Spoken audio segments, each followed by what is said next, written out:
Establishment یہ باور کروانے کی کوشش کر رہی ہے کہ اس ملک کے اندر اگر واحد قوت موجود ہے تو وہ ان کا ہاتھ موجود ہے. آج ان نعروں کا مقصد یہ بتانا تھا کہ آج اسی سوسائٹی کے اندر، اس ملک کے خداداد کے اندر، جس کو بنانے والا قائد اعظم محمد علی جناح، جس کا ویژن دینے والا علامہ محمد اقبال، آج اسی کے وارث یہاں موجود ہیں اور وہ اس چیز کا عزم کر رہے ہیں کہ اس آئین اور اس ریاست سے کھلواڑ کا اختیار ہم کسی کو نہیں دیں گے. اس ہاتھ کو قانونی انداز میں توڑیں گے جو اس آئین کو آئین شکنی کرنے کے حوالے سے اٹھے گا. محترم، کل نا نون لیگ کی طرف سے ایک نیریٹو بلڈ کیا گیا ہے کہ اگر وکلا بھی نکلے تو ان کا بھی وہی حال کیا جائے گا جو پی ٹی آئی کارکن کا کیا جا رہا ہے. آپ کو گنڈے قرار دیا.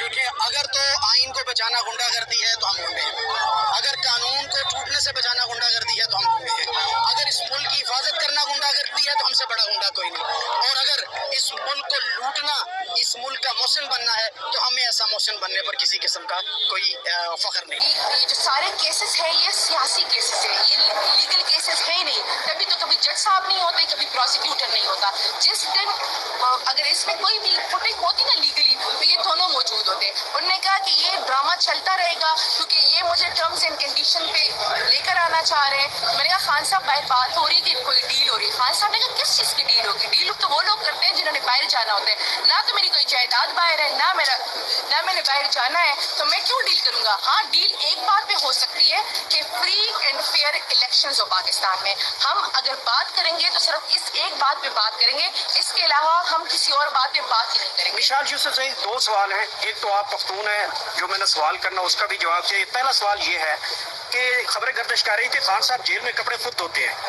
ایک تو یہ آپ نے کوئی پوچھا ان سے یا آپ کو انفارمیشن ملی؟ دوسرا سوال یہ ہے کہ پختون ہونے کے ناطے مولانا فضل الرحمان صاحب نے فرمایا ہے گزشتہ دن ایک خطاب میں، وہ کہتے ہیں کہ یہ پی ٹی آئی جب تک ہمیں ووٹ نہیں دیتے تو ہم اسلامی نفاذ نہیں لا سکتے. اور ساتھ بھی انہوں نے یہ بولا کہ یہ جو لوگ ہمیں ووٹ نہیں دیتے، خاص کر پی ٹی آئی، ان کے دماغ میں بھوسا ہے اور ان کے دل پتھر ہو چکے ہیں. اچھا، آپ نے پہلے بات کی تو خان صاحب کا جیل میں خیال رکھا جا رہا ہے. میں نے ان سے پوچھا، میں نے ان سے کہا کہ خان صاحب جیل کے سیل کی کیا کنڈیشن ہے؟ انہوں نے کہا کہ جی سیل ویسے ہی ہے، کیڑے ہوتے ہیں رات کو کیونکہ کھلا ماحول ہے اور نالیاں ہیں تو اکثر آ جاتے ہیں، بلکہ ہوتے ہیں. اور اس کے علاوہ بارش ہوتی ہے تو بستر گیلا ہوتا ہے. لیکن عوام کو جا کے بتائیں کہ یہ جگہ میرے لیے 5 اسٹار سے کم نہیں ہے، میں یہاں پہ خوش ہوں اور تب تک یہاں پہ رہوں گا جب تک جو میرا نظریہ ہے، جو حقیقی پاکستان کے عوام کی حقیقی آزادی اور ان کی حقیقی جمہوریت کا جو حق ہے وہ میں جو نہیں لے لیتا. اس کے علاوہ انہوں نے بات کی، میں نے کہا خان صاحب کھانا، تو خان صاحب نے کہا کھانا اچھا دیتے ہیں. میں نے کہا خان صاحب باہر بات ہو رہی کہ دیسی گھی میں دیسی مرغی دے رہے، انہوں نے کہا وہ تو نہیں دے رہے لیکن کھانا اچھا دے. تمام ترامیم جو ہیں وہ ختم کر دی گئی ہیں. یہ تھا کہ تمام کیسز جو ہیں وہ ختم کروائے جائیں. الیکٹرانک جو ووٹنگ مشین ہے وہ آپ کو پتہ ہے اس لیے ختم کی گئی کہ دھاندلی کی جائے. آپ کو پتہ ہے کہ اوورسیز جو پاکستانی ہیں وہ عمران خان صاحب کے ساتھ ہیں اور 99% انہوں نے خان صاحب کو ووٹ دینا ہے، تو ان کا ووٹ ختم کیا گیا. تو اسی کی یہ کڑی نیب امینڈمنٹس تھی جو کہ انہوں نے کی تاکہ ان کے کیسز ختم کیے جائیں اور یہ آ کے اس ملک کے اوپر دوبارہ بیٹھ کے اسی طریقے سے پیسے کمائیں. اور ایک لمٹ قرار دے دی گئی کہ اب کسی اور کے اکاؤنٹ میں پیسے ٹرانسفر کر دیے جائیں، اب کسی اور کو کھڑا کر کے سارا معاملہ کر دیا جائے. تو یہ ساری کی ساری امینڈمنٹس ختم ہو گئی. نعیم صاحب، یہ بتائیے گا کہ اس فیصلے کے بعد پاکستانی سیاست پہ کیا اثرات مرتب ہوتے ہوئے نظر آ رہے ہیں؟ اور دوسرا کوشچن یہ دیجیے گا کہ کیا دوسرا کوشچن یہ ہے کہ شریف فیملی کے خلاف گھیرا تنگ ہو جائے گا اس فیصلے کے بعد؟ دیکھیں، گھیرا تنگ جو ہے، بات یہ نہیں ہے کہ گھیرا تنگ کی بات ہے. چاہے شریف فیملی ہو، چاہے زرداری فیملی ہو، چاہے پی ٹی ایم کی کوئی اور جماعت ہو، چاہے کوئی بیوروکریٹ ہو، چاہے کوئی بڑا آفیسر ہو، جتنے لوگ ہیں، جن لوگوں نے امینڈمنٹ سے فائدہ لیا، تمام جو ہے زمرے میں دوبارہ آ گئے اور ان کے لیے گھیرا تنگ ہو گیا. اور گھیرا تنگ کیسے ہوا ہے کہ یہ جو کرپشن تھی اس کو جائز کر دیا گیا کہ اب ثابت کیا جائے کہ واقعی یہ کرپشن سے پیسہ کمایا گیا. کیسی مذکر خیز امینڈمنٹس ہیں. آج پتہ چلا ہے کہ یہ 84 اکاؤنٹ وہ والا معاملہ بھی اندر تھا اس کے اندر تو، اور 50 کروڑ والا بھی تھا، اور باقی ایسے بیہانڈ مینز وہ بھی کہ ان سے پوچھا ہی نہ جائے. تو یہ ساری امینڈمنٹس اس لیے کی گئی. خان صاحب کے اوپر جو فائدہ کہتے ہیں، کیسے خان صاحب کو فائدہ ہے؟ بات یہ ہے کہ جو ان کے اوپر کیسز بنائے گئے ہیں وہ تو ہیں 50 کروڑ سے نیچے کے، تو فائدہ تو ان کے لیے نہیں ہے کیونکہ ان کے اوپر جو کیسز بنائے گئے ہیں وہ 50 کروڑ وہ تو اس کے اندر آتے ہیں. تو اگر انہوں نے فائدہ لینا ہوتا تو وہ کہتے کہ ٹھیک ہے امینڈمنٹس ٹھیک ہیں. ان کو پتا تھا 200 کے قریب کیسز جو بنے ہیں.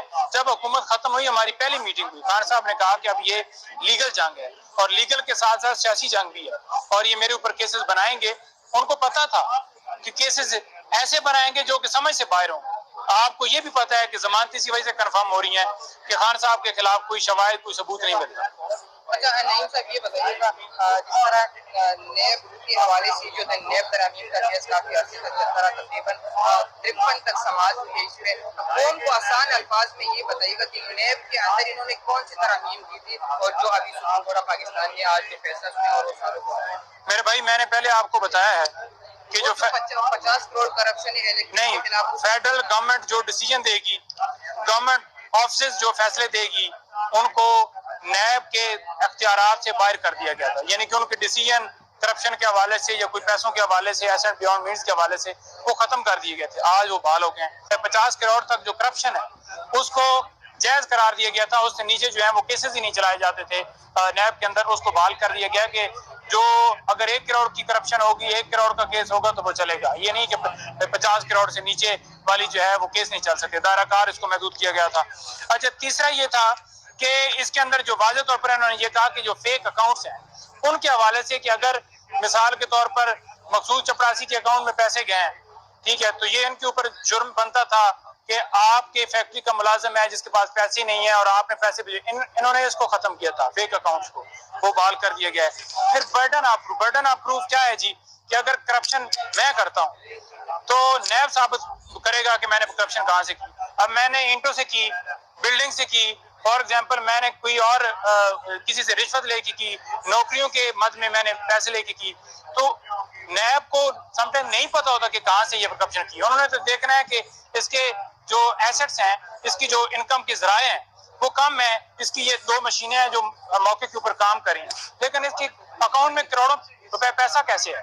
تو اس کو انہوں نے یہ کہا ہے کہ وہ خود بتائے گا کہ میں پیسے ادھر ادھر سے لیتا ہوں, یہ میرے اکاؤنٹس ہیں, یہ میری گاڑیاں چلتی ہیں, یہ میری میٹرو چلتی ہے جس سے مجھے انکم آتی ہے. تو یہ انہوں نے بحال کیا کہ وہ خود بتائے گا, نہ کہ نیب کے اوپر ہوگا.